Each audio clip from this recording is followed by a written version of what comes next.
Jubilee Hills BRS అభ్యర్థి మాగంటి సునీత కన్నీరు పెట్టుకోవడంపై మంత్రి పొన్నం స్పందించారు.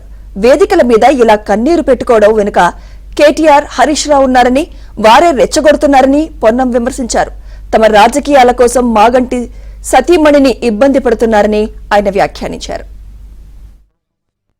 నేను జాలి పడతా ఉన్నా నా సోదరి పట్ల. ఎవరికైనా బాధ ఉండొచ్చు, కానీ వేదికల మీద రాజకీయ ప్రసంగాల మధ్య కన్నీళ్లు పెట్టుకొని సానుభూతి ఓట్లు సంపాదించాలనే ప్రయత్నం చేస్తున్న మీ కేటీఆర్, హరీష్ రావు, ఇతర టీఆర్ఎస్ నాయకులను కోరుతా ఉన్నారు. మీరు 10 సంవత్సరాలుగా జూబ్లీహిల్స్కి చేసిన అభివృద్ధికి సంబంధించిన చర్చ రెడీ.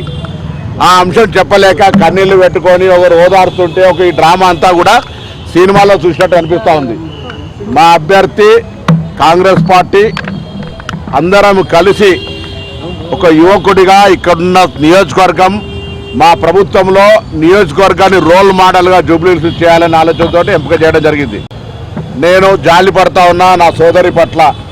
ఎవరికైనా బాధ ఉండొచ్చు, కానీ వేదికల మీద రాజకీయ ప్రసంగాల మధ్య కన్నీళ్లు పెట్టుకొని సానుభూతి ఓట్లు సంపాదించాలనే ప్రయత్నం చేస్తున్న మీ కేటీఆర్, హరీష్ రావు, ఇతర టీఆర్ఎస్ నాయకులను కోరుతా ఉన్నారు.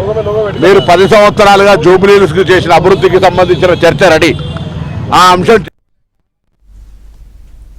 జూబ్లీహిల్స్ బీఆర్ఎస్ అభ్యర్థి మాగంటి సునీతపై కేసు నమోదైంది. సునీతతో పాటు ఆమె కుమార్తె అక్షరపై కూడా కేసు నమోదు చేశారు. నమాజ్కు వెళ్తున్న వారిని ఓటు కోసం ప్రభావితం చేస్తున్నారని ఫిర్యాదు నేపథ్యంలో మాగంటి సునీత, మాగంటి అక్షర సహా పలువురిపై కేసు నమోదు చేశారు పోలీసులు.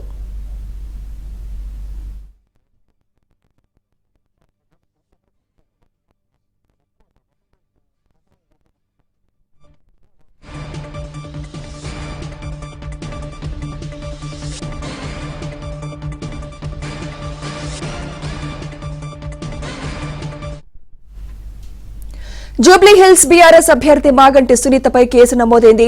సునీతతో పాటు ఆమె కుమార్తె అక్షరపై కూడా కేసు నమోదు చేశారు.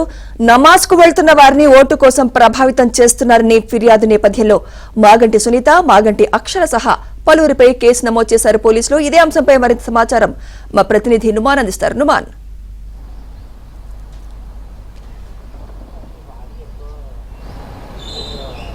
సుమిత్ర, హాట్ గా కొనసాగుతున్నటువంటి జూబ్లీహిల్స్ ఎన్నికల ప్రచారంలో బీఆర్ఎస్ అభ్యర్థి మాగంటి సునీత, మాగంటి అక్షర మీద కేసు నమోదైనటువంటి పరిస్థితి. ముఖ్యంగా ఏదైతే ఎన్నికల ప్రచారం నిర్వహిస్తున్నటువంటి క్రమంలో శుక్రవారం రోజున యూసుఫ్గూడ వెంకటగిరిలో నమాజ్ చేస్తున్నటువంటి వారు ఎవరైతే ఉన్నారో వారిని ఓటు అభ్యర్థించడం, వారిని ఓటు అడగడం మీద మాత్రము కేసు నమోదైనటువంటి పరిస్థితి. ఈ నేపథ్యంలో జూబ్లీహిల్స్ పోలీసులు ఇద్దరి మీద కూడా కేసు నమోదు చేసినటువంటి సిచ్యువేషన్ ఉంది. మాగంటి సునీత మీద A1, మాగంటి అక్షర A2గా చేరుస్తూ కేసు నమోదు చేశారు. వారితో పాటు మరికొంతమంది, దాంతోపాటు కార్పొరేటర్ల మీద కూడా కేసులు నమోదు చేసినటువంటి పరిస్థితి ఉందని చెప్పవచ్చు.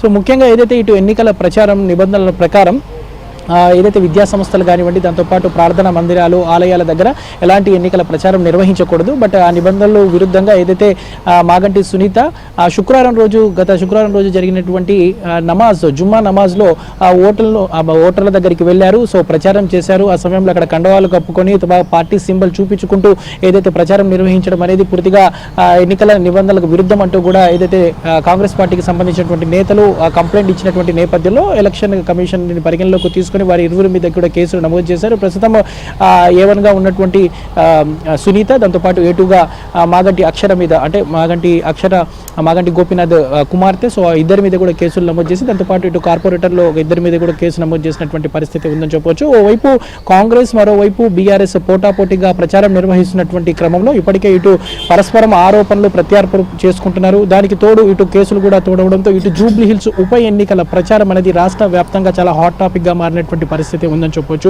సో అందులో భాగంగానే మనం చూసాము బీఆర్ఎస్ అభ్యర్థి మాగంటి సునీత, దాంతోపాటు మాగంటి గోపీనాథ్ కుమార్తె అక్షర మీద అయితే ప్రస్తుతం కేసులు నమోదు చేసినటువంటి పరిస్థితి ఉందని చెప్పొచ్చు.